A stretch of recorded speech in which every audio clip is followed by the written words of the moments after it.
Velkommen til New Hollands How-To-videoserie. I dette afsnit ser vi på, hvordan hastighedsstyringen GSM2 på T6 Dynamic Command-traktorerne anvendes. Hastighedsstyring 2, eller GSM2, bringer autocommand eller CVT-lignende ydelse til en PowerShift-traktor. Motor og transmission tilpasses efter hinanden på basis af forskellige parametre som motorens belastning, fremadgående hastighed og driftsindstillinger, så der opnås en optimal kombination af ydelse og økonomi.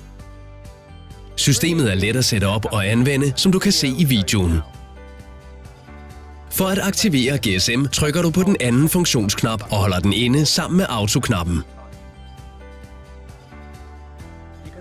Du kan også gøre det via IntelliView 4-skærmen. Displayet skifter til skærmbilledet for GSM2. Det viser nu to målhastighedsvinduer, F1 og F2. De to gear for oven og for neden er de to områdegear, der er til rådighed. Søjlediagrammet viser den valgte hastighed i forhold til tophastigheden. Den faktiske hastighed vises altid for neden, og lige ovenover ses den ønskede hastighed. Nederst til venstre kan du se, hvilket af de tre GSM-tilstande, der er valgt. Vej, mark eller PTO. Her vises det aktuelle gear og køreretningen, og her vises hastigheden, når traktoren kører baglæns. Der skiftes mellem F1 og F2 ved at trykke på den anden funktionsknap og rulle enten op eller ned for at skifte mellem målhastighederne. Rullehjulet alene vil øge eller reducere målhastigheden i hvert område.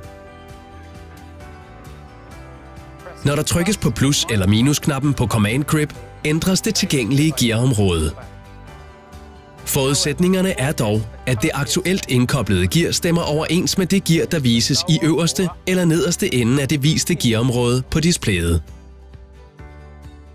Du kan også skifte et gear ned, når du kører ned ad bakke, for at øge motorbremsningen. Hvis du gerne vil justere målhastigheden, f.eks. hvis målhastigheden er lavere end maksimumhastigheden, kan du øge målhastigheden ved at trykke Command Grip fremad. Du kan reducere hastigheden ved at trække grebet tilbage, indtil den ønskede hastighed er nået. Eco-tilstanden aktiveres, når Droop-kontrolknappen drejes imod uret, og Power-tilstanden aktiveres, når den drejes med uret. Fartpilot-funktionen aktiveres ved at trykke på Auto-knappen på Command Grip. Fartpilot-symbolet vises i boksen Mode og over søjlediagrammet. Søjlediagrammet fyldes også 100%, og traktoren når derefter den valgte hastighed og fastholder den. For at reducere hastigheden fremad i manuel tilstand, trædes bremsepedalen ned, indtil traktoren når den ønskede hastighed. Når bremsepedalen slippes, forbliver traktoren i den aktuelle hastighed. I fartpilottilstand kan traktoren enten bremses ned med bremsepedalen eller ved at bevæge køregrebet tilbage. Hvis bremsen aktiveres, deaktiveres fartpiloten, og fartpilotsymbolet forsvinder fra displayet. Fortsætter traktoren med den lavest mulige hastighed i det laveste gear, ligesom en autocommand CVT-transmission. Alternativt kan du trække Command Grip tilbage. Fartpilottilstanden deaktiveres. PTO-tilstanden vælges ved at aktivere PTO'en. Ikonet vises i boksen Mode, nederst til venstre i displayet. Fastholdelsen af PTO-hastigheden prioriteres over målhastigheden. Af demonstrationshensyn indstiller jeg den ønskede PTO-hastighed, enten med gashåndtaget eller systemet med konstant motoromdrejningstal per minut.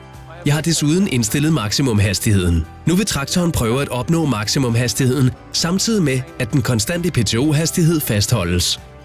Når transmissionen skifter op og ned, forbliver motoromdrejningstallet inden for det valgte område for at fastholde en konstant PTO-hastighed. Her kan hastighedsregulatoren anvendes til finjustering. I skærmens venstre side kan man se en traktor med en pil. Pilen viser den aktuelle køreretning. Under vendesymbolet ses et gear-ikon, der viser det aktuelt indkoblede gear. Når der vælges bakgear, vises der R1 i boksen nederst til højre, og i det øverste felt vises R2. De viser maksimumhastigheden for hvert område.